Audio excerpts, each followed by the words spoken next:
A gente já sabe quem usa o Cisco porque acha fácil. É, A gente não precisa buscar é mais tranquilo. na selva virtual. Por isso que eu não vou testar, porque eu já uso. Ah, então Só o pronto. vídeo que eu não utilizo, então eu resolvi não. Aham. Vou só deixar a dica, mas não vou utilizar. Doris, a gente começa até umas 6h05, Tá. tá? Tu tens até 50 minutos para tua apresentação. E aí a Uhum. gente abre os 10 últimos minutinhos para fazer alguma consideração, né? Para, de repente, se tiver alguma pergunta, etc., tá? Uhum. Nosso público-alvo, ele é aberto, é uma reunião aberta, mas a gente tem os residentes que Sim. costumam vir, tá? Mas, de qualquer forma, a palestra ela é gravada, tá? E depois do período eleitoral, ela fica no YouTube da escola, tudo bem? Não, tá tranquilo, tranquilo. Ela fica pública, tá? Então é bem Uhum. interessante porque nós, em outubro, nós vamos fazer um ano desse projeto do Café Consciência. Ai, que bacana. Eu não conhecia, realmente não conhecia. Ele é um projeto da Divisão de Pesquisa em Saúde da Escola de Saúde Pública. Que ótimo. Eu achei incrível, assim, a possibilidade de poder dialogar, né, com os Sim, residentes em todo sim, o estado também, isso é uma postura bem importante. Daí uma sim. amiga que trabalha, ai, esqueci o lugar, mas é aqui em Porto Alegre, ela me mandou, tu vai estar na palestra, eu vou, que ela recebeu pelo e-mail institucional. Né? Sim, a gente está com muita limitação nesse período eleitoral, né? Então a gente Sim. já mandou a mala direta, né, para toda a secretaria, para as instituições, nos grupos de WhatsApp, porque ficou muito difícil fazer a divulgação, né, nesse momento. Mas tá bem, o café continua, né? Essa vai ser a penúltima edição do ano. A última será em dezembro, porque no próximo mês nós teremos feriado, no segunda quarta-feira do mês. E em novembro nós teremos o seminário regional e a semana do aniversário da escola, né? Então, nós vamos fazer a finalização do ano com um apanhado de todos os cafés que aconteceram desde outubro do ano passado. Muito bom, é É, importante fazer isso, né, e é a um gente resgate. tivemos já bastante temáticas diferentes, enfim. Então, o pessoal está entrando, 18h01, vamos aguardar o pessoal Tá, entrar. vou fechar bem rapidinho, só porque eu vou levantar Fica à isso que eu vontade, tá? bem. Daqui a Mas tô pouquinho aqui, eu chamo para a tô gente aqui, iniciar. tá zero, tô aqui.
Boa noite para o pessoal que está chegando, tá? Estamos só aguardando todo mundo chegar nesse espaço virtual e em breve a gente já começa, tá bem?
Boa noite ao pessoal que está chegando.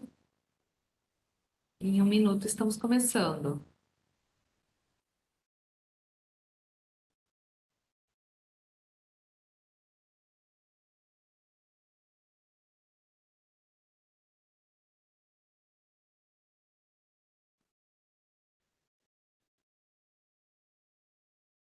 Boa noite, Gabriel, Inise, pessoal que está escrevendo aí no chat.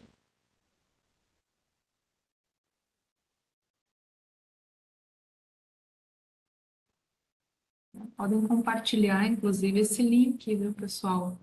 Porque o Café Consciência ele é aberto, né, para qualquer pessoa que tenha interesse em temáticas relacionadas à ciência.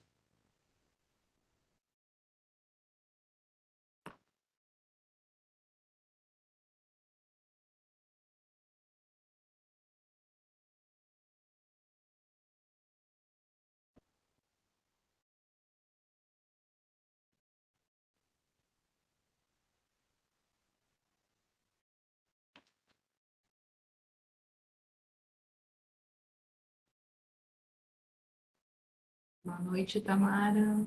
Tudo bem? Pessoal chegando.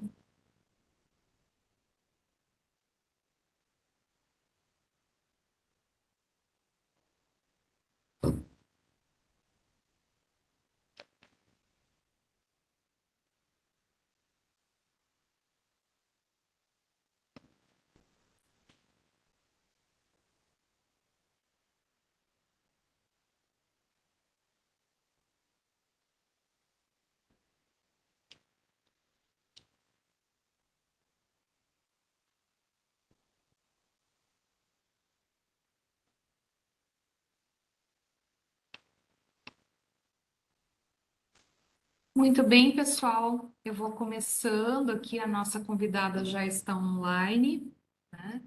Então, a nossa edição do Café Consciência, a sétima edição, ela já está sendo gravada.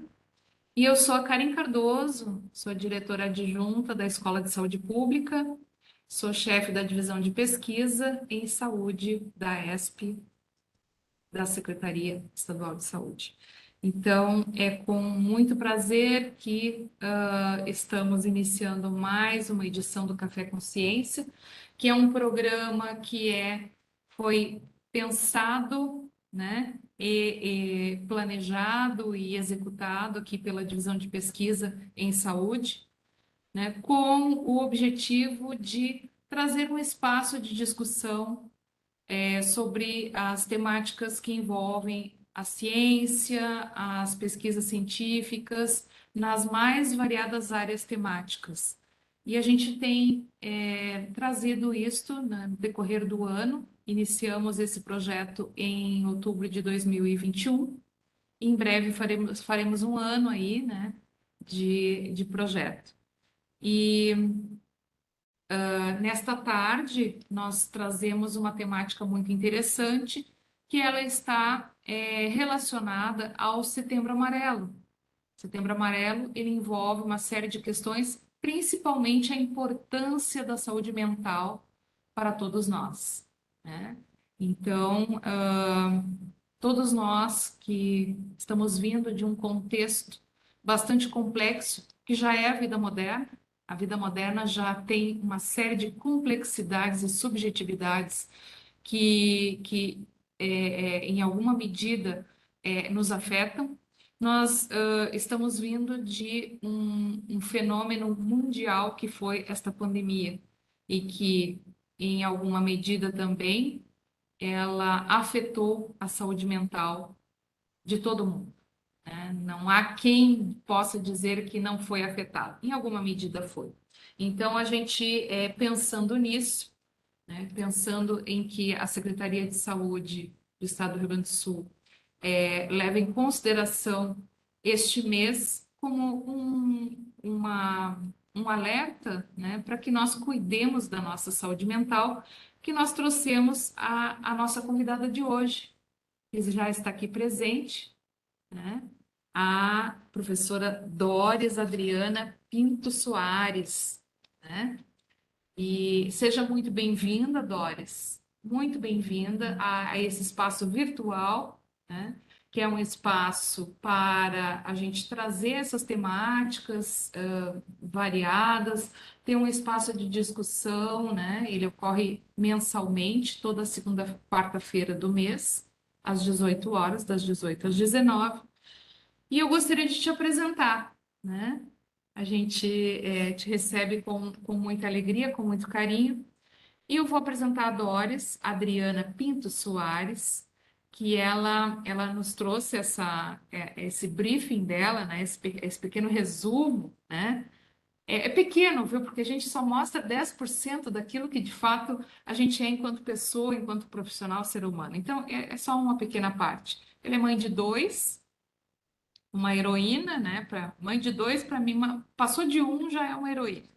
Psicóloga, especialista em terapias cognitivas do NEAPC. Depois tu vais explicar o que que é o NEAPC.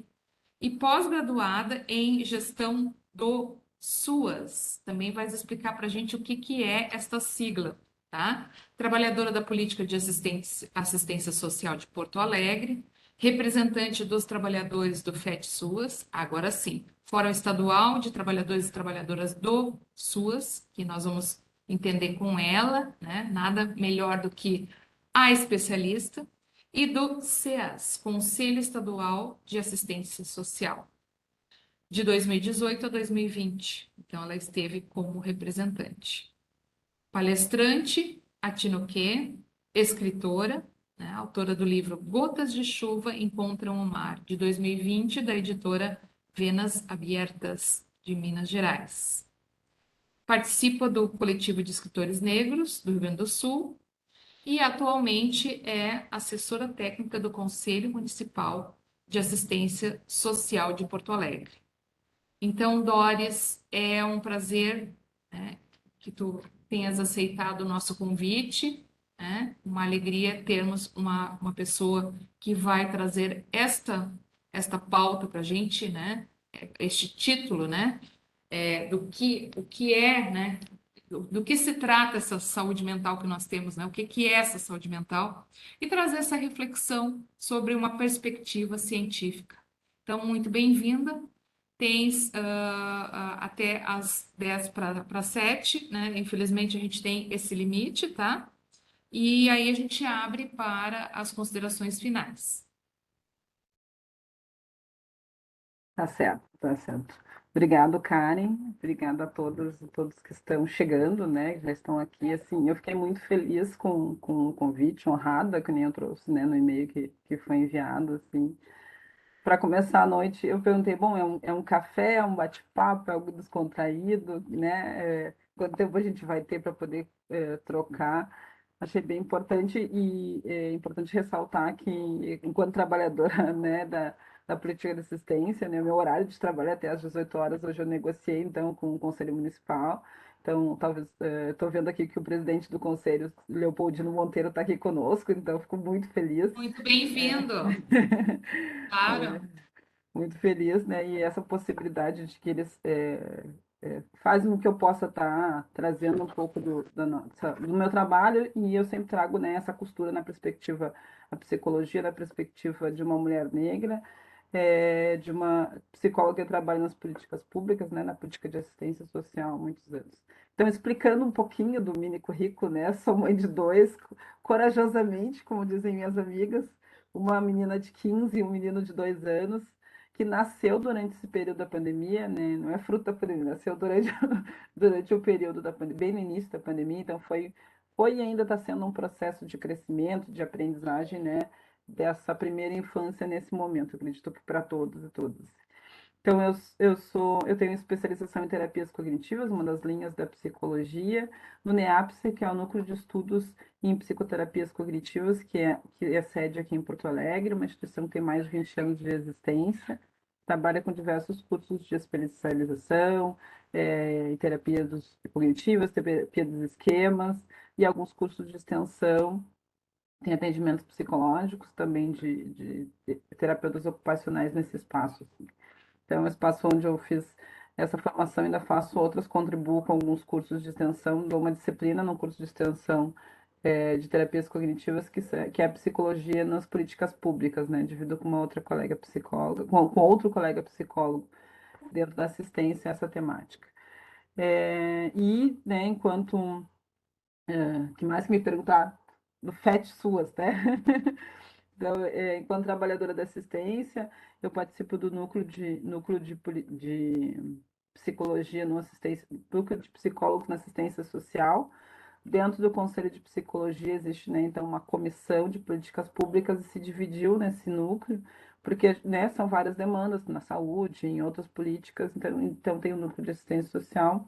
E por 2 anos, representando o Conselho Regional de Psicologia, dentro desse espaço, que é a Frente Estadual de Trabalhadores e Trabalhadoras do SUAS, que é o FET-SUAS, a gente tinha um assento, né? Então, uma vaga no Conselho Estadual. Então, eu fui conselheira do Conselho Estadual de Assistência Social, representando os trabalhadores e trabalhadoras da assistência durante 2 anos, junto com a Leila Tomazin, que é uma assistente social, que ainda está no Conselho, foi presidente na última gestão, ainda está no Conselho de Assistência Social.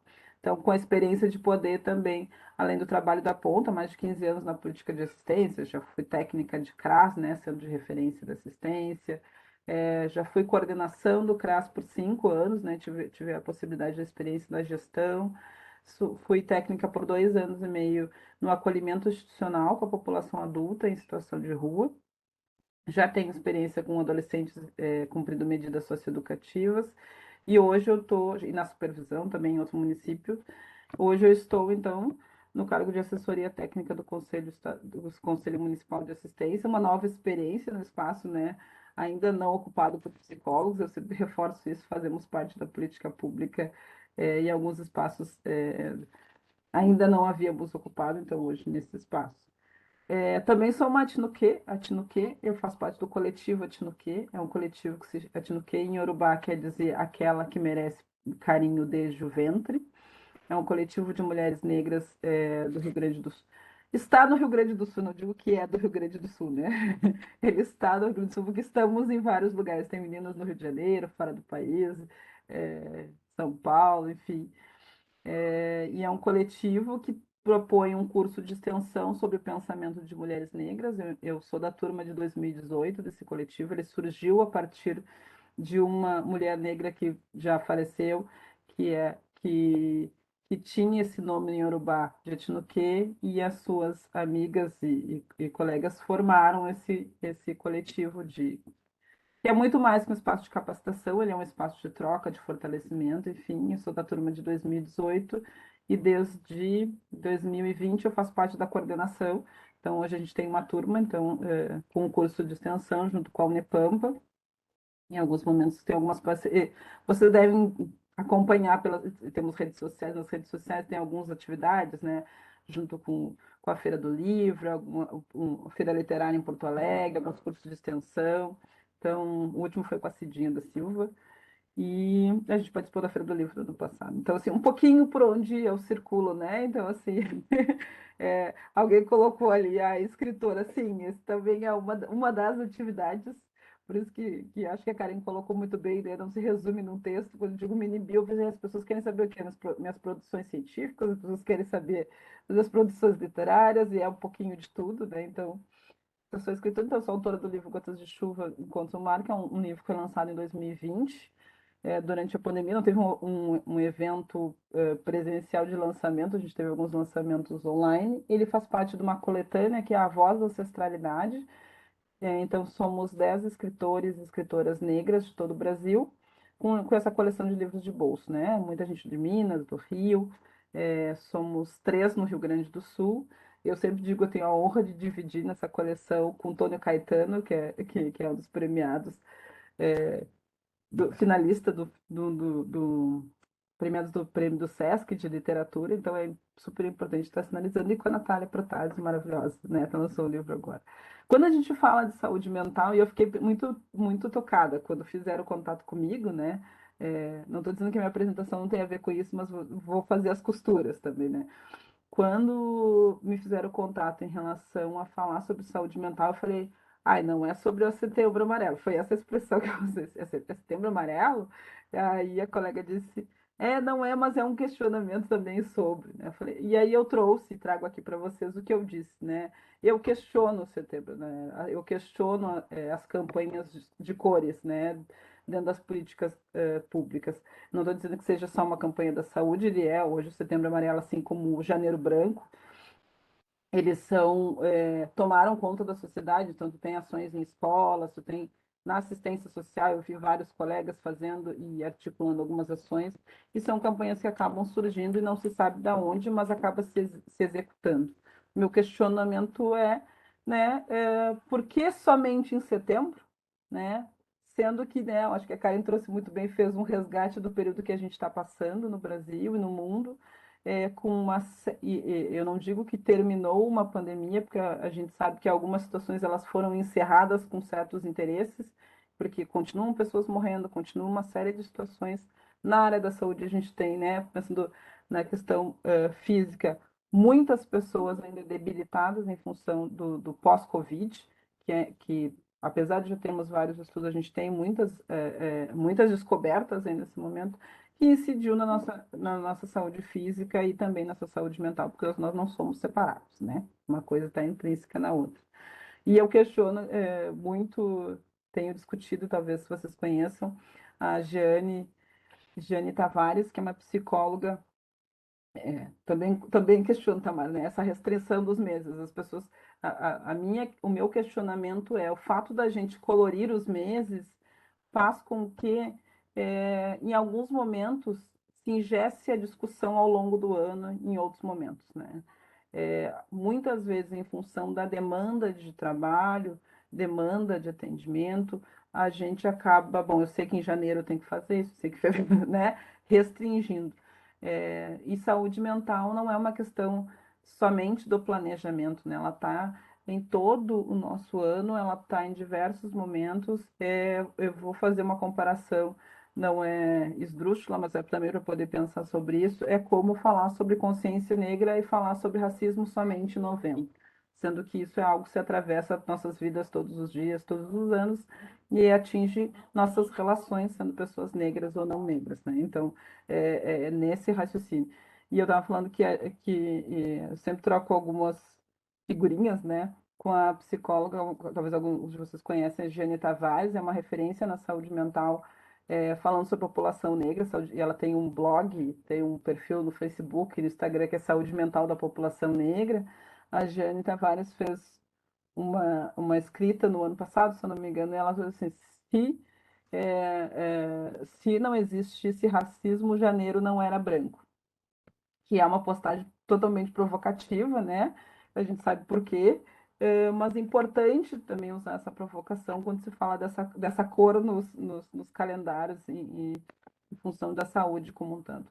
Mas eu acho oportuno também falar sobre saúde mental em setembro, já que estamos falando disso, né? Já que estamos falando num momento extremamente difícil, mês passado, e eu fiquei pensando assim, por onde ir nessa, né, quando falar com saúde mental.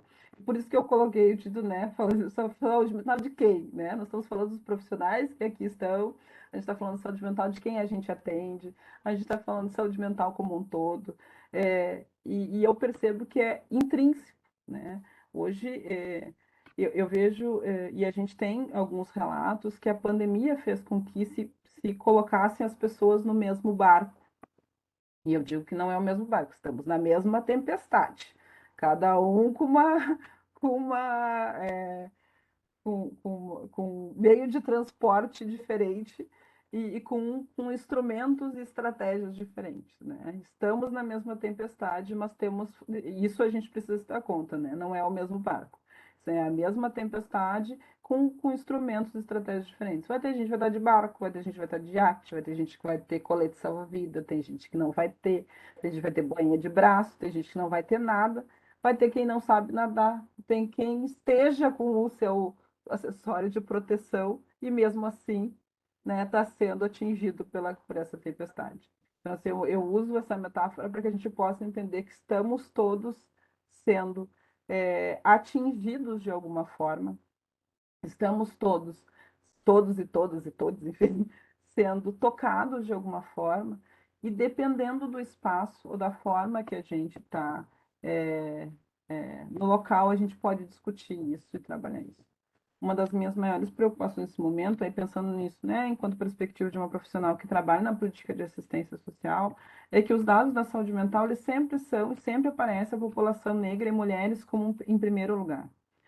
E a gente, né, não é nem o advento da pandemia, né, esse atravessamento da pandemia, a gente teve uma série de situações que é, né, os profissionais da área da saúde sendo os maiores atingidos em questão, né, do excesso de trabalho, do adoecimento em si, não só físico, mas mental, mas dos afastamentos, de uma hipervalorização, e eu não estou dizendo de forma nenhuma de uma conotação negativa, mas de profissionais foram hipervalorizados sem isso refletir na sua remuneração, no seu descanso, na sua hora de trabalho, no seu fazer em si. É o profissional que teve que ficar, né? São os profissionais, né? São diferentes categorias, tiveram que ficar na linha de frente, mas assim, sem escudo, né? De proteção praticamente. Muitos lugares a gente sabe que tiveram que comprar seus escudos, brigar por seus escudos, pela manutenção dos escudos, e tiveram que ficar lá mesmo adoecidos. Então, se pôde eclodiu uma discussão sobre de que forma que a gente está tratando esses profissionais, olhando esses profissionais nesse mundo que ficou o tempo todo em exposição.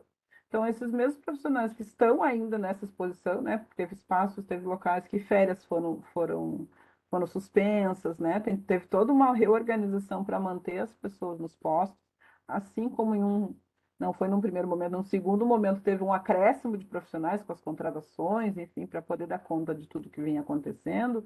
A gente também tem profissionais num processo de extrema atenção, né, de hipervigilância, no sentido do cuidado para o contágio, do cuidado de quem está exercendo o cuidado, mas também uma população também que vem extremamente adoecida, com medo, com receios, também circulando junto. E essa população, isso eu trouxe numa das primeiras falas, né? Acho que a pandemia fez o advento das palestras online. Assim. A minha primeira palestra da pandemia foi para um espaço, foi sobre saúde mental e foi para uma sociedade, um clube negro do Rio Grande do Sul. Agora falando com vocês, me dei conta disso, assim, foi para um clube negro de Santa Cruz do Sul, eu já morei em Santa Cruz do Sul, sou formada na Unisc, então tem uma vinculação com a Sociedade União, e aí foi uma primeira live que eles resolveram fazer, e o tema era saúde mental e a pandemia, né? Como a gente se preservar, cuidar nesse momento. E eu fiquei pensando, e o público era um clube negro, muitas pessoas idosas que estavam aprendendo a utilizar, né? A gente estava falando disso, a dizer, cara, assim, né? Esses instrumentos, essas plataformas, aprendendo a utilizar essas plataformas. Eu tinha um bebê de 3 meses, né? E aí ele disse, não, mas assim, a gente já te conhece, né? A gente quer alguém que a gente já conheça, até para poder sensibilizar as pessoas que aqui vêm, né? Porque eu saio da escola de samba que lá tem. E, e aí, bom, e foi um espaço que era olhar para e pensar na perspectiva de pessoas mais velhas, né? Eu acho que a pandemia fez isso, assim, a gente pôde conversar com diferentes pessoas, não que isso não fosse possível antes, né? Mas a gente exerceu mais isso, né? Conversar com diferentes pessoas com faixas etárias sobre temas que às vezes é restrito a alguns. E lembrando disso, é pensar que a população que circulava,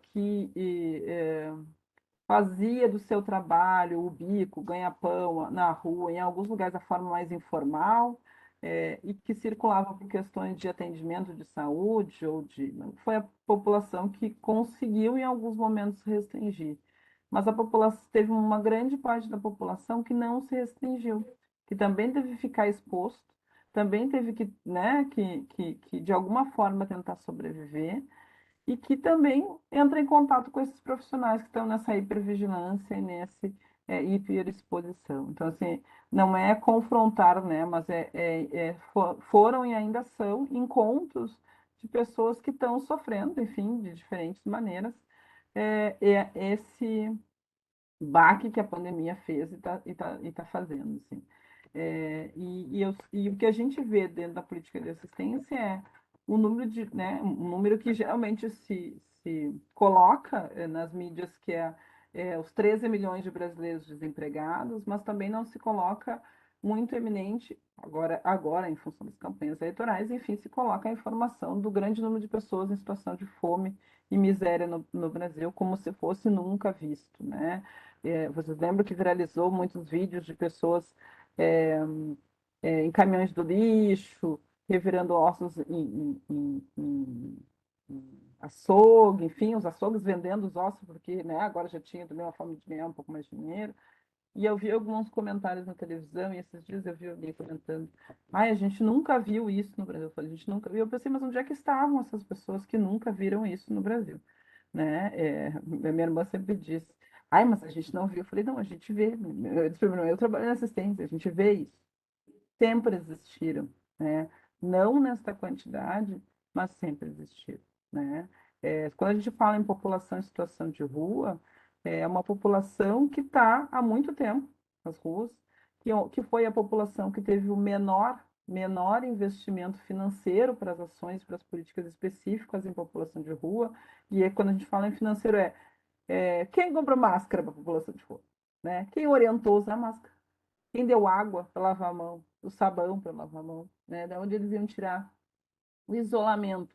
O isolamento das pessoas em situação de rua foi feito onde e como. E eu não estou falando só em Porto Alegre, né? Se a gente fosse pensar no Brasil como um todo. E quando que se pensou em realizar o isolamento da população em situação de rua que estava com Covid, né? Então, assim, pensando em investimento, pensando não só em saúde, mas também falando na assistência, mas também em saúde, é, que são políticas que tiveram cortes de investimento avassaladores nos últimos anos e que para o ano de 2023, infelizmente, a política de assistência, a gente já tem a informação que a previsão orçamentária é 50% menos, então, com uma população, 50%, gente, eu não consigo nem, ainda não consegui imaginar, assim, né? Porque 50% menos, com quase 50% maior o número da população com fome, em situação de vulnerabilidade social, né? Somados ao número do desemprego, né? Porque a pessoa que está desempregada não necessariamente não é a pessoa que está passando fome, né? Porque às vezes tem outras possibilidades, mas fome, desemprego, vulnerabilidade, situações de violência, famílias inteiras hoje sem moradia ou em moradia precária. Este número cresceu e ainda não está totalmente contabilizado, né? Com o censo a gente vai ter um pouco mais dessas informações, mas algumas pesquisas do IPEA, principalmente, têm trazido algumas informações que é absurdo a gente imaginar. Eu não consigo ainda imaginar. A informação veio semana passada, se eu não me engano, né? O corte para assistência social no Brasil é de 50%. 50%, com 50% a menos, né? Os municípios com um número de população é um acréscimo muito maior em situações vulneráveis, né? Vulneráveis no sentido de falando da vulnerabilidade não só em relação à questão financeira, sempre é importante isso, né?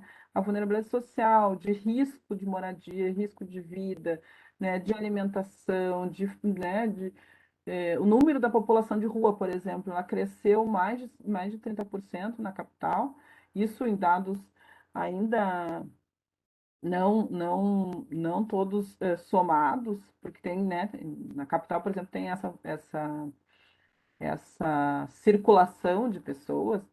É importante dizer que tudo isso vai chegar, sim, para os profissionais que estão, né, essas pessoas acometidas por essas situações, atravessadas por essas situações, elas vão chegar para os atendimentos na área da saúde e para os profissionais que atuam na assistência social, porque são as linhas de frente, né?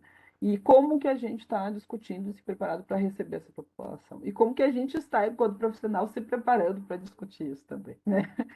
Eu penso sempre isso, né? Onde é que em que momento está se fazendo isso e está se pensando nisso?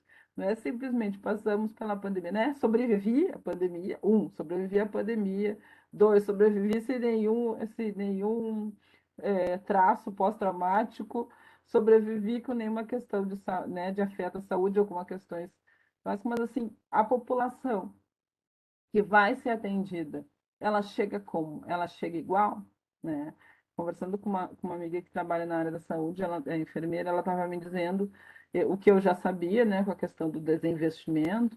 Ela disse, e por ter uma filha adolescente, né, que não estava aquele início de ter uma menina de 15 anos e um menino de 2, e conversando com outras mulheres, mães, por isso que eu coloco que eu sou mãe no meu currículo, que faz parte da nossa Constituição.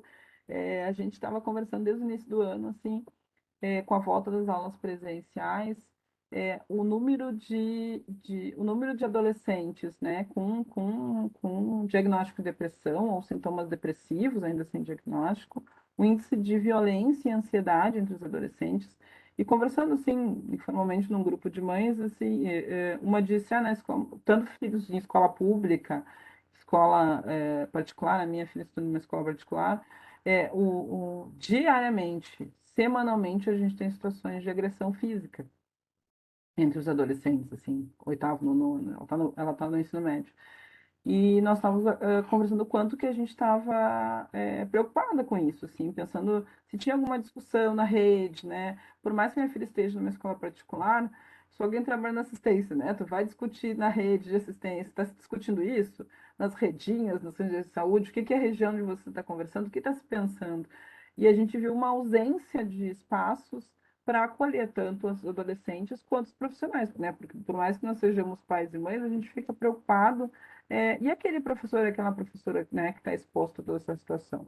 Né? Ninguém passou ileso, é isso que eu digo. Quem passou ileso tá muito fora, né, gente?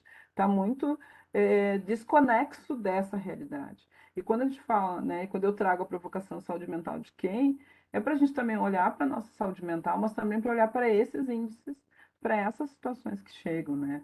Índices, eles pipocam o tempo todo, uma preocupação nossa era isso com os adolescentes, assim, né? Acho que faz uns 2 meses que saiu, vocês lembram que saiu na mídia uma reportagem sobre adolescentes que tiveram uma crise de ansiedade coletiva no município? Isso teve numa cidade aqui na região metropolitana, uma amiga contou de uma escola aqui em Porto Alegre. A gente foi identificando situações, isso assim, informalmente, que tu não identifica na rede como um todo, e óbvio que você acaba não dando visibilidade por várias questões, né? Porque não é interessante nesse momento falar sobre isso, porque realmente, até onde eu sei, ainda não tem uma política pública organizada para a gente pensar sobre pensar, planejar e trabalhar essas situações, não só com adolescentes, mas a gente também começa a pensar na população que não é adolescente, né? Nos adultos também. E conversando com essa amiga, ela dizendo que na unidade de saúde onde ela atua, o número de atendimentos que chegam, eles são, sim, significativamente maior para questões de saúde mental. Né? Que, bom, já conseguiram identificar que são essas demandas, conseguiram mexer algumas coisas no atendimento para ter maior tempo de escuta, enfim, mas aí tu tria e vai para onde? Segue para onde? E essas situações, quando chega, é porque a pessoa consegue verbalizar, né, gente? Fora todo o restante que não verbaliza. Eu vejo os profissionais colocando residência, dermatologia, odontologia, que todas as situações que elas acabam se manifestando no corpo de diferentes formas, que até a gente identificar que é algo de saúde mental, é difícil para poder ter essa vazão. É um sofrimento que acaba atravessando e nos atravessando e tendo, eu não vou dizer nem exacerbado, mas assim, se manifestando, né, de diferentes formas, que é quase que foge do controle, né? E o que mais me inquieta é o fato de que não é fugir do controle, é não ter investimento para isso, né? É não ter uma preocupação. Hoje a gente vai ter que dizer que a produtividade das pessoas vai cair, ou a gente vai ter que dizer que, né? é, sabe, é quando a gente tem que começar a pensar que tipo de estratégias para identificar e para mostrar que é necessário investir nessas situações.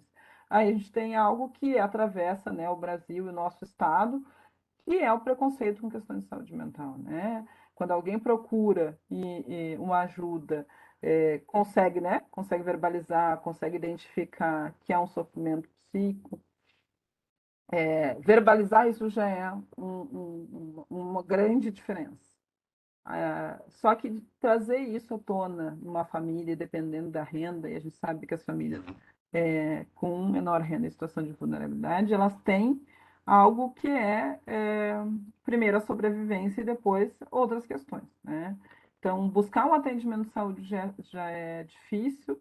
Quando esse atendimento ele se identifica que é algo de saúde mental, ele passa para aquele lado onde é visto como frescura, fraqueza, né? Mimimi para alguns. É, a gente tem questões que as pessoas atribuem à espiritualidade, e isso é algo que não é. Em alguns lados, algumas pessoas vão entender como negativo, mas eu entendo como também é algo que precisa ser visto, né? Não se exclui questões espirituais quando se fala de saúde mental, pelo menos na linha teórica que eu atuo, não só na linha teórica que eu atuo, mas enquanto uma mulher negra que sabe de suas raízes e compreende, né, a constituição do ser humano enquanto, né, espiritual, a gente sabe que existem não é atravessamentos, é a existência do espiritual, da fé, é importante e é necessário se identificar. Mas a questão em alguns momentos em que a pessoa precisa identificar isso, a gente lida com uma rede que tem a dificuldade de identificar, de encaminhar e de escuta, necessariamente. Isso quando é verbalizado. O desafio que eu digo da saúde mental, pensando na política de assistência social, que somos profissionais de psicologia e não somos na política de assistência, nossa função não é psicoterápica, né? Então, mas isso não exclui a nossa participação. E é para também poder os profissionais identificarem situações como essa.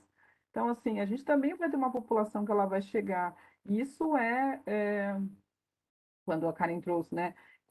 Isso é evidente há muito tempo e tem se exacerbado ainda mais nesse período. A forma violenta que as pessoas estão buscando os atendimentos, a violência nos espaços de atendimento, é um índice muito alto. Então, a gente tem relatos desde o início da pandemia, mas agora da metade para o final, metade de 2020 para cá, quando começou quase a maioria das cidades acabaram, né, como tem pessoas em diferentes municípios, a maioria das cidades começou a organizar a distribuição de cestas básicas, né? Entendo que isso seja uma ação da política de assistência, que não é. Mas, enfim, a segurança ambiental, a gente precisa discutir isso de forma articulada. Então, virou uma distribuição de cesta básica para tudo que é lado, em diferentes momentos. E, não sei se todos sabem isso, para ter um aumento, né, para ocorrer o alcance de cestas básicas, o governo federal encaminhou para os municípios um recurso extraordinário, que era chamado, que era o recurso Covid alimentação. Então, um recurso para compra de cesta básica mesmo, né? Então, assim, foram comprados. Só que, à medida que o governo federal entendeu que a pandemia não existia mais e que foi diminuindo, esse recurso também foi, né, foi minguando. Hoje ele não existe, né? Ele não existe desde o ano passado, se não me engano. Desde segundo ou terceiro trimestre de 2021. Ele não existe, só que a fome, ela continua, né, gente? Então, assim, a gente tem, de novo, um índice de população em situação de fome, um índice de população aumentado em situação de miséria, mas os recursos para isso diminuíram. Não que eu acredite que a cesta básica seja o único recurso, né? Podem ser de diferentes formas, cartão alimentação, enfim.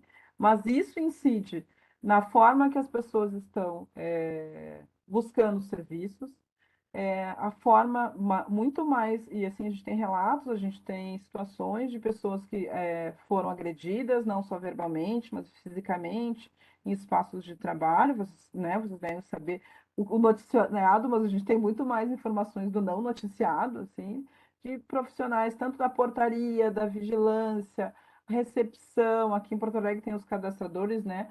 Profissionais de saúde também, nas áreas de enfermagem, médicos, a gente sabe que muitos profissionais foram agredidos fisicamente em função de um atendimento, da forma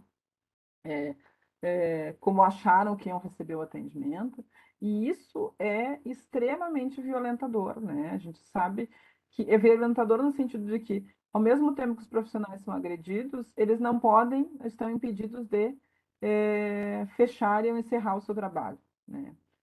Alguns municípios trabalham muito com isso.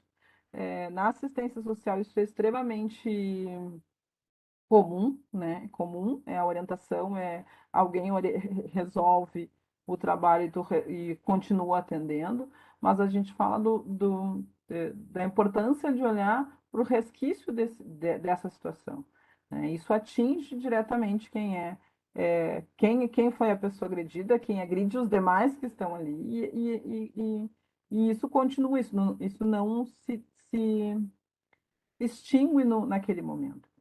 Então, a gente fala de um país onde tem na verdade, a desigualdade ela ampliou ainda mais, né? A gente diz que a distância ela ficou ainda maior, mas também não só a distância, mas a profundidade dessa distância, né? E sem poder discutir, sem ter tempo hábil para poder pensar em outras possibilidades. Se não me engano, foi em maio, uma pesquisa também do Ministério da Saúde, que Porto Alegre seria a capital com o maior número de pessoas em depressão, né? E aí, nós não somos de Porto Alegre, nós somos do interior, e aí o meu marido disse assim, mas Porto Alegre não é mais alegre, né? Mas faz tempo que não é. E aí a gente disse, acho que faz tempo que ninguém faz essa pesquisa, né? Sobre as questões de saúde mental. Só que eu digo, se faz a pesquisa, se faz o levantamento, né? A gente né, tem um comparativo entre as capitais, mas a gente ficou pensando, o índice no país, se não me engano, era 11,3% e Porto Alegre ficou em torno de 17, 18%, assim, né? Então, as pessoas eu comentei sobre isso num grupo de profissionais e disse, mas como assim? Eu não conheço ninguém com depressão, eu conheço pouca gente com depressão. E aí de volta àquilo que a gente está informando. Qual é a possibilidade, a liberdade que a população, né, todos nós temos de falar sobre nossas questões de saúde mental. Se eu estou com uma dor na perna, uma dor nas costas, todo mundo, eu também estou aqui no braço, né? Todo mundo diz, eu também tenho essa dor, faz isso, faz aquilo, né? Tem sempre aquela dica. Vai estar o profissional. Mas quando é uma questão de saúde mental, não é assim que o papo rola, né?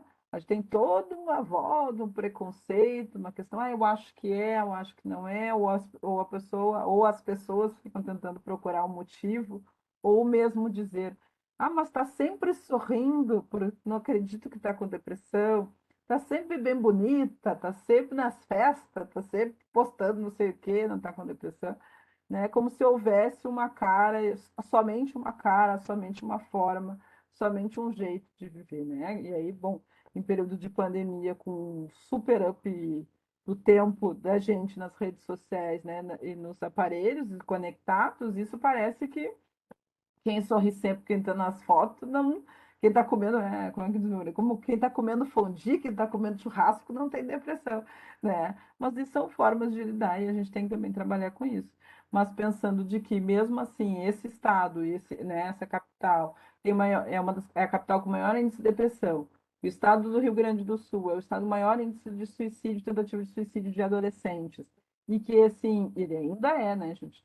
Ele ainda assim, continua nesse recorde, infelizmente, né? Ele ainda e o maior número de adolescentes que cometem suicídio são adolescentes negros, é importante ressaltar isso, né? Porque a mesma população que é que comete suicídio é a mesma população que tem maior índice de violência doméstica, são as mulheres negras que ainda sofrem maior número de violência, são os jovens negros, são os que mais morrem de violência, confronto armado, violência do Estado, né, confronto armado e violência do Estado, são os maiores índices de violência não só quando são as mulheres na violência doméstica, mas em violência urbana em geral, a maioria são de mulheres e são de mulheres negras. Mas a gente está falando também de um recorte que a saúde mental não faz muito tempo que faz o recorte racial. Mas eu trago isso porque ele não é isolado e ele não também apenas uma característica, né? Ele é a base da fundação do nosso país, a base da estruturação e a base dessa desigualdade social, né? A gente começa lá atrás, que é um lá atrás que não é tão lá atrás, né? Que se repete ainda e que dentro nos índices de desemprego, de fome e de moradia precária, quando tu faz o recorte dentro da população do Brasil, sim, a população que ainda está no topo da desigualdade é a população negra, né? Então, isso é importante se dá conta, porque quando eu digo é saúde mental de quem, né? De quem e para quem. E quando eu disse uns minutos atrás, Karen, tu me sinaliza se eu estiver falando já passando meu tempo. Acho que já estou passando meu tempo, mas eu vou fechar com essa fala. É, quando eu trouxe um pouquinho lá atrás sobre quem é que busca o atendimento de saúde, quem é que se dá conta para buscar esse atendimento, eu também quero dizer que a gente possa refletir de que forma a gente acolhe todas as pessoas que chegam para esse atendimento, né? Há diferentes formas de se acolher. Isso aqui não é uma dedo na cara de ninguém, mas é uma forma da gente poder pensar de que forma, nesse momento, ainda mais tensão, no momento eu ponho entre aspas, né? Pós-pandemia, de que quando a população chega, muitas vezes sem conseguir verbalizar, né? O que está sentindo, o que está passando, é, qual é a forma que eu acolho essa situação, né? E quando a gente vem num momento que está, do meu ponto de vista, na minha perspectiva, está ficando ainda pior em relação a acirramento de situações de ódio, de violência, de intolerância, e assim, tenho evitado até os últimos dias de olhar jornal, porque tem ficado bem difícil, assim, né? Mas é importante, bem difícil, mas não é impossível, né? Moro em Porto Alegre, né, gente? Ontem estava chegando, passei por uma situação que aconteceu aqui no meu bairro. A perícia dava ali a hora que a gente passou. Tanto passa por um momento com filho, com criança, com adolescente, né? Por mais que eu não queira olhar o jornal, a violência está conosco, está nas nossas vidas e nos atravessa. E aí, nesse sentido, eu digo, né? De que forma a gente recebe e nos atravessa, e a ponto nos atravessa enquanto mulher negra, que a forma como as pessoas continuam nos tratando nos espaços, infelizmente, né, com a diferença de atendimento e na a hipervigilância. E isso eu trago para vocês, eu trouxe em outro espaço. Quando uma pessoa disse, ai, quando a gente está, né, a mesma pessoa que trouxe numa outra fala que eu fiz, dizendo que estávamos todos no mesmo barco e que agora a gente conseguia, né, todo mundo com medo, todo mundo receoso do outro, né, no pico da transmissão. Eu disse algo e eu repito aqui, né? Aquela sensação que todos nós em algum momento passamos agora durante a pandemia de medo, de não saber se a outra pessoa está contaminada ou não, de um receio, né? Era algo que nos acompanha. Agora nem tanto, mas é algo que nos acompanhava, assim, bom, tira a máscara, a mão, aquela coisa, né, do protocolo, como é que faz? Essa hipervigilância, infelizmente, e eu digo para vocês, isto é o dia todo de uma pessoa negra, né? Sim, isso é o dia todo, todos os dias, o cotidiano de uma pessoa negra. Então, você soma essa hipervigilância com cuidados de a roupa que eu visto, a forma que eu falo, onde estou indo. é, eu vou dizer algo em relação ao meu marido. Meu marido é um homem negro que não sai sem documentos e não usa capuz de jeito nenhum, né? Então, essa hipervigilância por diversas situações. Agora eu estou com vocês aqui e estou cuidando do telefone porque minha filha está voltando de ônibus do curso, né? Uma menina negra, jovem, sozinha, andando de ônibus, 6 horas da tarde, a 20 minutos, 25 minutos, né? É algo que nos constitui. E quando eu digo, soma essa hipervigilância desde sempre, com a hipervigilância da pandemia, o que se produz, né? E se a gente está olhando para isso e de que forma a gente está olhando para isso? E quem está olhando para nós, né? Que atende o outro. Quem está olhando para nós? Quem está construindo junto? E como que podemos construir juntos os outros caminhos, né? Então, acho que por aí para a gente poder conversar. Tá bom? Então, Doris, obrigada por essas considerações. E eu, assim, enquanto o pessoal pensa, nós temos mais uns 10 minutinhos para o pessoal fazer seus questionamentos, considerações, até a gente finalizar. Eu fico me lembrando um pouco da minha trajetória enquanto enfermeira, né? Eu me formei com 20 anos e sempre atuei na área de ensino, mas também na assistência. E houve uma época que a gente trabalhava num pronto-socorro, numa sala de emergência de um hospital público de periferia de São Paulo. Então, quando se fala em hipervigilância, em níveis de estresse e de medo e de insegurança grandes, né? A gente tem isso também muito nos profissionais, porque eu não sei se alguém já passou por isso, né? Quando se trabalha num sistema de emergência porta aberta, que a gente costuma dizer, a gente está terminando de atender um sistema de emergência e já vem outro. Não se consegue muitas vezes nem trocar a luva, nem trocar a roupa, nada disso, e a coisa já acontece. Então, o nível de estresse, o nível de adrenalina é tão grande que isso também adoece os profissionais. E quando a gente pensa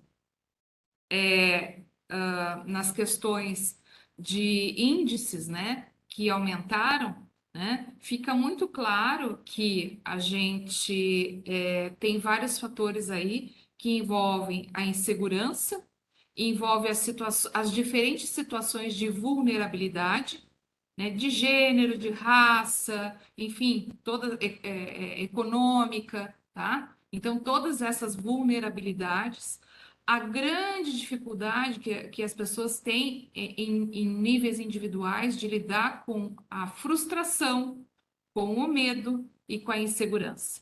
Então, o que que a gente faz com isso? E eu acho que esse momento de pandemia que nós vivemos trouxe isso à tona. Como é que nós lidamos com isso, né? Acho que essa é a grande questão que a gente traz para uma profissional como tu. Como é que a gente lida com isso, né? Porque isso é um processo de aprendizado. Como é que a gente lida com a insegurança, com a extrema agressividade, que ela está presente em pequenas coisas do cotidiano, até o ponto da gente ter as questões de feminicídio, né, de assassinato e outras, né, que ocorrem exacerbadas por todo esse momento que a gente viveu, onde as pessoas ficaram consigo mesmas, né, consigo mesmas. Então, essa reflexão que tu trazes, eu acho que ela cabe para gente, porque em algum momento a nossa vida virou de cabeça para baixo, totalmente. E dependendo da situação de vulnerabilidade, as pessoas souberam lidar mais ou não com isso, né? Então, isso que tu traz é muito importante, e eu enxergo isso, né? Porque nós vivemos 2 anos onde nós fomos praticamente uma panela de pressão, né? Cada um de nós uma panela de pressão no fogo alto o tempo inteiro. Tem saúde mental que aguente isso. E o que a Doris recomenda não, eu não diria um recomeço, mas nessa volta aos poucos, né? As coisas mais cotidianas, as pequenas simplicidades da vida. O que a Doris recomenda para a gente cuidar um pouco mais dessa nossa saúde mental?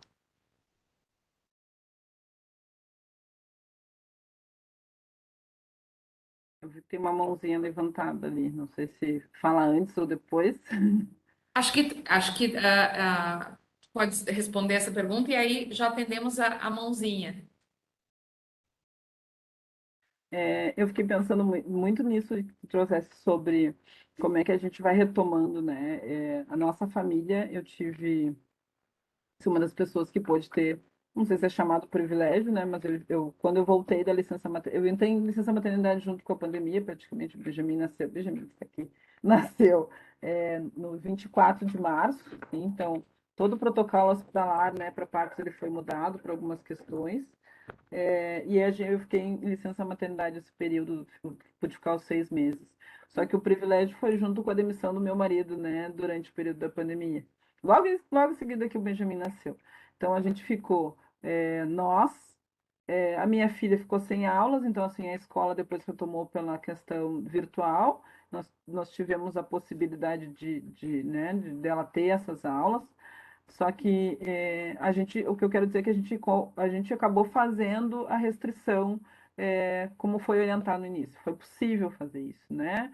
Porque, bom, a gente estava com um bebê pequeno, ela estava com aula remota, eu estava em licença maternidade, a gente conseguiu e optou em fazer isso, né, pelo risco, tanto para eles, opa, que não tinham vacina, como porque nossos familiares também eram todos do grupo de risco, né?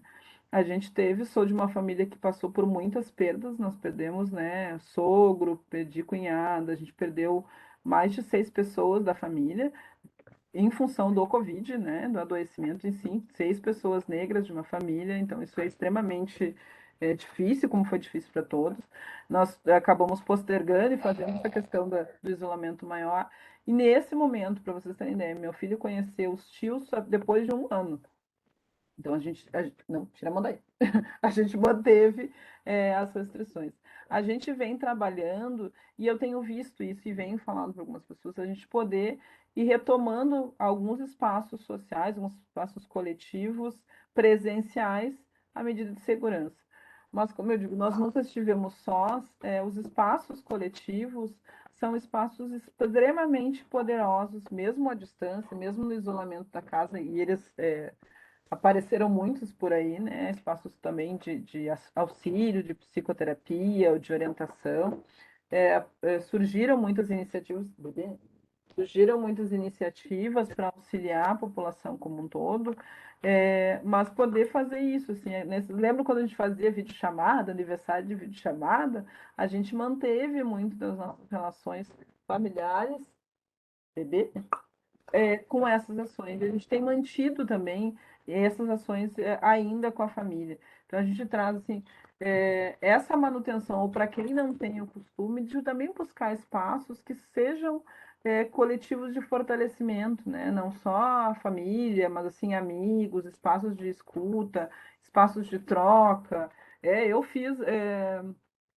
fazia oficina funcional, presencial antes da pandemia, a gente retomou de forma virtual e foi extremamente importante, porque o meu nível de tensão, isso foi importante também de se dizer, o grupo e os professores que conduziam, que é um grupo que é direcionado para pessoas pretas, que é o Afrofit, direcionou todo o nosso momento de exercício para locais do corpo, né, os profissionais de educação física que eram afetados em função desse trabalho remoto, né? Então, as pessoas que estavam ali estavam sentadas muito tempo, a gente ficava no computador o tempo todo, e além de orientação e tanto de alongamento, de atividades, que a gente pudesse trabalhar as questões da tensão que nós todos tínhamos com o corpo nessas regiões de pescoço cervical. Então, assim, foram espaços que foram extremamente potentes.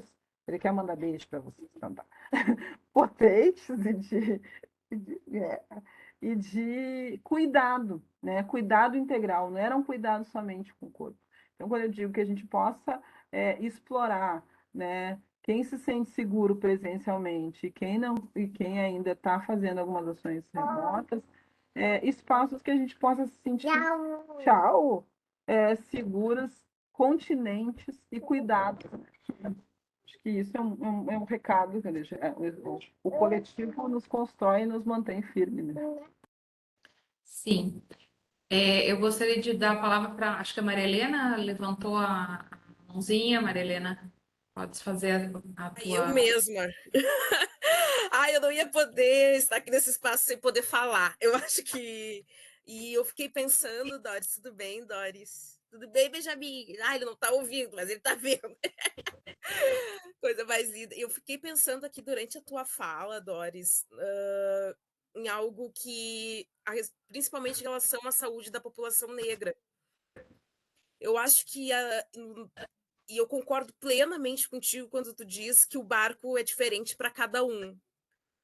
E eu fiquei pensando durante a tua fala a respeito do livro da Neuza Santos, O Tornar-se Negro, em que ela faz uma análise com os negros que estão no processo de ascensão econômica, que é o meu caso, que eu fiquei pensando, refletindo sobre isso. Porque a gente fica... nós somos atravessados por todos esses dados, por todas essas estatísticas, em que nos colocam nesse lugar de lugar, um lugar onde a gente tem uma representatividade negativa. Toda vez que a gente fala nesses dados, isso fica marcando, e para aqueles que conseguem, é uma luta constante para que a gente mude esses dados, nos espaços onde ocupamos, nos espaços onde estamos. E eu sou, apesar de estar na Secretaria de Saúde há 2 anos, e eu entrei na Secretaria por causa da pandemia, e isso também me atravessou na questão psicológica, porque eu moro em comunidade, eu sou sou uma favelada. Eu gosto de dizer isso, que as pessoas têm um certo preconceito, dizer, eu sou favelada, eu moro na favela. E eu fico pensando, e eu olho pela minha janela e fico pensando, eu estou no lugar da gestão da política de saúde, eu estou no lugar que está num nível central quando a gente fala na questão da saúde. E, ao mesmo tempo, eu estou dentro de uma comunidade em que não chega o que a gente discute, o que a gente batalha, o que a gente promove. Eu olho pela minha janela e fico pensando, nossa, não chega aqui. E eu fico. E aí vem a minha pergunta e o meu questionamento. Enquanto uma mulher negra, trabalhadora da saúde, e que percebe e vê como alguém, eu não vi a gente comendo osso, gente, que mundo nós vivemos. Então eu fico pensando o quanto e o que a gente pode modificar e aonde a gente pode enxergar uma outra saída para a gente parar de nos enxergar nesses números. Qual é o nosso papel enquanto profissionais da saúde? Eu não sou profissional da saúde, sou trabalhadora da saúde. Qual é o nosso papel de trazer para os nossos essa mudança? Porque eu sou uma que tive que procurar terapia, Doris, por causa disso. Porque tu fica nessa neurose, nesse conflito interno. Estou ascendendo, mas ao mesmo tempo o meu povo está aqui brigando, passando fome. O que eu faço para modificar isso? O que eu tenho que fazer? Para onde eu vou? Para onde eu vou correr? Eu não sei se tem outros profissionais que estão passando por isso, mas eu entrei em crise durante essa pandemia justamente por causa desse conflito. Então, o que fazer? Como amenizar esse conflito interno? A gente está fazendo a nossa parte, a gente está conseguindo contribuir, mas ao mesmo tempo tá aí, os dados estão aí nos atravessando. Não sei se tu entendeu o que eu quis colocar aqui, mas essa é uma questão que e eu aproveito que eu não posso ver psicólogo, não posso ver médico, que eu tenho que perguntar as coisas. Então, a minha pergunta é nesse sentido. Vou te dizer que semana passada, acho que faz 2 semanas, fiz uma palestra numa associação na região aqui em Porto Alegre, perto do Porto Seco. É uma OSC, né, uma organização da sociedade civil, e veio essa mesma questão, né, dos dados positivos. Assim, eu achei bem interessante que era um homem negro, teve alguém que comentou aqui também no chat, né? Era um homem negro dizendo que os números tinham mudado.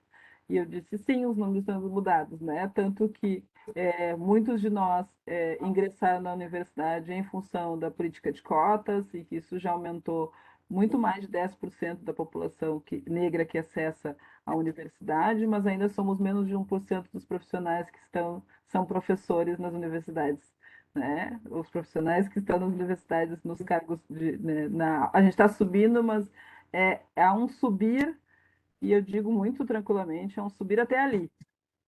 Parece não, existem algumas estratégias que ainda não se flui da forma como deveria, né? A política de cotas, ela não é só para o ingresso na universidade, ele também tem refletido nos cursos de pós-graduação, no mestrado, no doutorado, e aí a gente fala, se a população negra é menos de 1% dos professores do curso superior, imagina a população indígena, né? Os povos originários.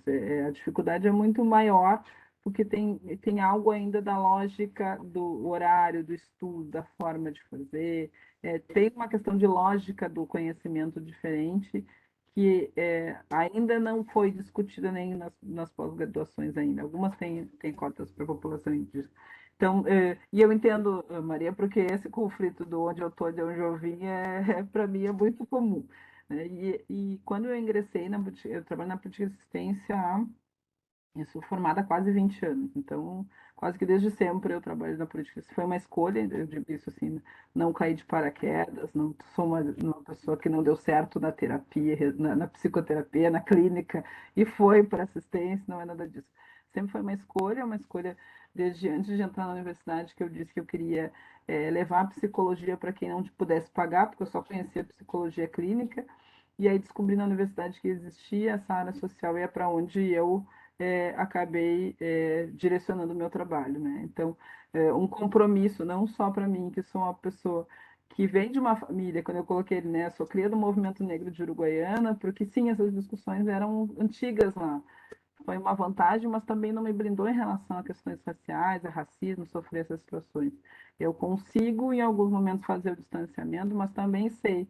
E ainda é extremamente dolorido para mim quando tu encontra uma mulher da mesma idade que eu, né, numa situação muito pior dentro da resistência, né? O pior no sentido, né? Vítima de violência, com o número de filhos às vezes muito maior, uma moradia precária, com a questão de alimentação. E isso é extremamente chocante quando a gente vê e a gente desvê os nossos, porque a situação é essa, né? A Karen traz muito bem a questão da interseccionalidade, né? Que somos atravessados por raça, gênero e classe. Eu colocaria outras coisas aí já, né? Nesse conceito, mas a Carla Cotirene, que é uma assistente social que tem o livro sobre interseccionalidade daquela coleção da Djamila Ribeiro, ela traz esse termo para o Brasil e ela apropria muito isso e reforça que a gente precisa olhar para a raça antes de classe. Né? Porque a discussão nas universidades ainda é classe. Só que a gente tem que pensar qual é a raiz de tudo isso, né? Em que se baseia essa questão da classe.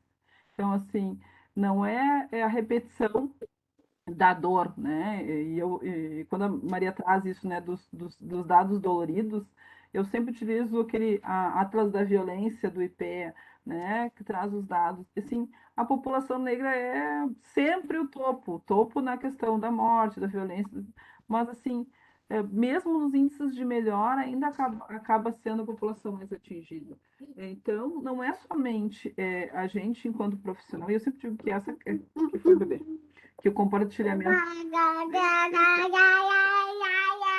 Ele começou a falar, né, gente? Com atraso por causa da pandemia. Isso aí são coisas da pandemia. Com atraso, como todas as crianças, como diz a fonoaudióloga dele. Mas estamos aí. Estamos aqui, leva para lá. Doris, a gente já está praticamente entrando na nossa Sim. finalização. Eu queria ver se tem mais alguém deste grupo que teria mais alguma pergunta, mais alguma observação. Karen tem no chat ali. Então, por favor, eu não estou conseguindo mexer no chat especificamente. Quem é que fez a pergunta? Se Na alguém verdade, consegue. são alguns comentários, tá? Tá. O Josué ele comentou: muito obrigado pelas considerações, estava ouvindo e pensando como é importante trazer temáticas como saúde do homem, saúde da população negra, espiritualidade como aspecto de saúde integral para essa roda de discussão. A saúde mental que queremos. Parabéns e novamente obrigado. Essa é uma pauta de resistência que existe muita coragem e ousadia. Eu O Josué. acho, Maria Helena, que tendo em vista esse comentário, eu acho que a gente precisa, no futuro, trazer o coping, né, como uma forma de resiliência, né, muito grande do aspecto da resiliência na saúde mental. Né? Muito, muito bom. Mais alguém? A Isabela também, ela comenta que no serviço de saúde mental a gente vê o aumento dos casos, os trabalhadores também adoecidos nesse processo, com todo o excesso de trabalho, a precarização do SUS e a desigualdade social. E eu acho que foram esses os comentários, fora as falas do Doris, você é ótima, a fala foi maravilhosa, parabéns pelas reflexões. Eu acho que foi mais ou menos isso. O Gamba agora levantou a mão, Karen. Fala, Pois Gamba. não, Oi, Alexandre. Doris. Eu só quero te dar os parabéns pela coragem e pela garra, né, que tu teve. E foi uma coisa assim, ó, fantástica mostrar a experiência para fora e mostrar que as coisas acontecem do nosso lado. Eu vejo muito com a nossa Lilian Vitfib aqui da escola, que também é outra guerreira que vai atrás, sabe? Mas de vez em quando a gente vê que a coisa deu um balde de água fria. A gente diz para ela, olha, vai em frente que continua, porque o caminho é assim. É, a vida é dura, né? Mas a gente tem que ir atrás, não adianta, né? A gente sabe que por mais percalço que tenha, né? A gente viu não só pela tua experiência, mas por outras. Muitas pessoas não veem que ali do lado tem gente com problema, né? E tu trouxe bem isso para a pauta. Eu achei uma baita de uma pauta, porque é uma coisa que a gente tem que falar da problemática, não dá mais para tapar o sol com a peneira em cima dessas coisas de opressoras, de descaracterizar o menos favorecido, de não permitir o acesso das pessoas aos meios, né? Então eu acho que a gente precisa muito disso. Parabéns, brigadão. Eu acho que é uma coisa boa mesmo. Não sei se tinha mais alguém, mas eu gostaria de dar mais um minuto de fala para nós. Nós precisamos concluir, viu? Infelizmente, Doris, quando a conversa é gostosa, né? Quando a palestra traz tudo isso para a gente, agrega tudo isso, é sempre um prazer e o tempo passa rápido. Eu não sei se tem mais alguém que tentou abrir o microfone. Quem é LM? Ou foi Eu só? tentei. Opa, pois não. Léo Monteiro. Léo Monteiro, É o meu bem-vindo. apelido, embora a Doris me chame de Leopoldino, porque é o meu nome. Mas assim, eu queria me manifestar aqui emocionado e assistindo as falas da Doris, todas as provocações que ela levantou, enfim, os assuntos todos, né? Dizer que realmente é muito bom a gente ter uma atenção para isso tudo, né, que foi colocado, e tem muitas outras coisas que resultaram da pandemia e que a gente nem, infelizmente, nem tomou conhecimento, né, às vezes, porque tanta coisa acontece, mas esse movimento, essas falas da Doris, esse empoderamento para falar, eu tenho uma frase que a gente usa muito nas pessoas com deficiência: eu sou cego, né, e sou de origem muito pobre, humilde, além de ser negro também, né. Então a gente sempre usa uma frase que eu acho muito importante para todas as minorias, enfim, as pessoas, nada sobre nós sem nós. Quando alguém fala, de uma situação que ela vivencia e que tem todo aquele conhecimento, toda aquela história, isso tem um poder, essa fala, esse lugar de fala ganha uma força incrível, né. É muito importante a gente ouvir a Doris falar, e eu já acompanho a Doris sempre que posso, eu acompanho e confesso para vocês que eu estava ouvindo no transporte coletivo. Eu não consegui me manifestar e agora cheguei em casa com frio e digo, né, eu continuei assistindo e agora consegui abrir o microfone, embora quase no fim, né? Mas quero deixar aqui parabéns para a Doris, parabéns para todos que se manifestaram aí. Eu acho que foram manifestações muito importantes. Acrescentar para vocês também que com essa pandemia nós, pessoas com deficiência, principalmente a gente que tem deficiência visual, a gente ficou extremamente abalado com isso. Além do medo que a gente tinha da pandemia, a gente tem uma fragilidade muito grande, que as pessoas nos tocam na rua, nos pegam para desviar aqui e ali. Então, cada um que tocava na gente e tentava ajudar, a gente ficava apavorado, não é? Às vezes até sem saber, acabava maltratando as pessoas. Então, foi uma loucura essa pandemia, né? Que deixou muitas sequelas, sequelas físicas e principalmente emocionais. Então, é muito importante essas falas, essa chamada de atenção para tudo isso que acontece, né, e que as pessoas não se dão conta, mas faz parte da nossa vida e talvez a gente leve muito tempo para nos recuperar disso tudo, né, desse estrago todo. Grande abraço para todos, todas e todes, e é um prazer ter participado, ter ouvido essas falas aí tão importantes. Obrigada, Léo. Obrigada pela tua participação. Tem mais uma outra pessoa que está escrito PG. Levantou a mãozinha ali. Quem é PG?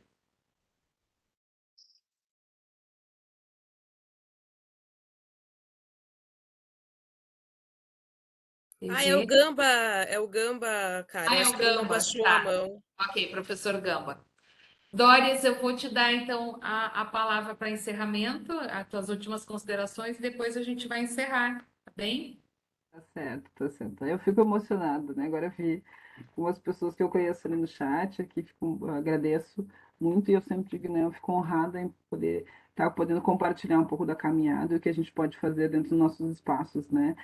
Parece distante enquanto está na assessoria de um conselho, a gente está em contato com diversos espaços que são constituídos por usuários da assistência, pela sociedade civil organizada, buscando que essas discussões sejam, sim, de atenção, né?